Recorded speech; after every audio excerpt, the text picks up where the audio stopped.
ఈ ఏడాది ఎన్నడూ లేనంతగా వర్షాలు పడుతున్న నేపథ్యంలో పొగాకు పంటపై తీవ్ర ప్రభావం చూపుతూ ఉంది. దాని వల్ల ఎదుర్కొంటున్న సమస్యలకి ఏమేమి జవాబులు అనేది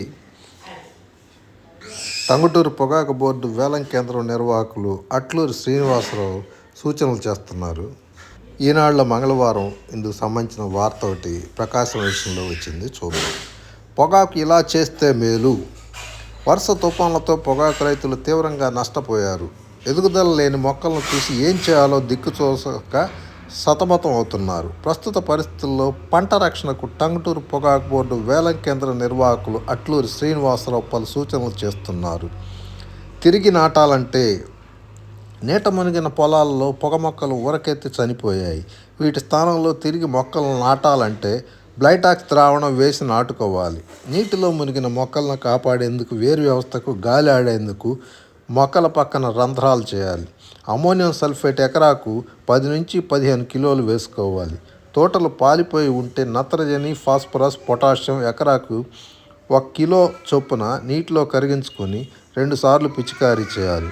వేరు వ్యవస్థ దెబ్బతిన్నప్పుడు ఎదుగుదల లేని పక్షంలో 12-61-0 ఎకరాకు కేజీ చొప్పున పిచికారీ చేయాలి.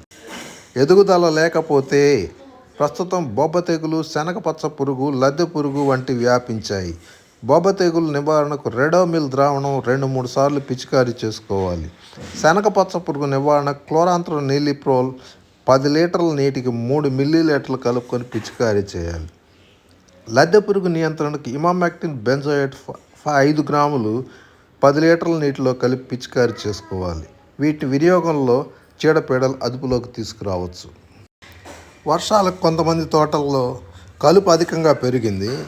ఈ కలుపును నివారించుకోవటానికి ప్రస్తుతం పొగ మొక్కలు మించి కలుపు అధికంగా ఉంది. కలుపు నివారణకు క్వైసలోపాప్ ఇథైల్ 5% ఈసీ మందును వినియోగించుకోవచ్చు. దీని ద్వారా గడ్డి జాతి కలుపు మొక్కలు మొత్తం తొలగిపోతుంది. దీనికి మించి పంట దున్నేసి నాణ్యమైన నాటుకోవటం చాలా ఉత్తమం.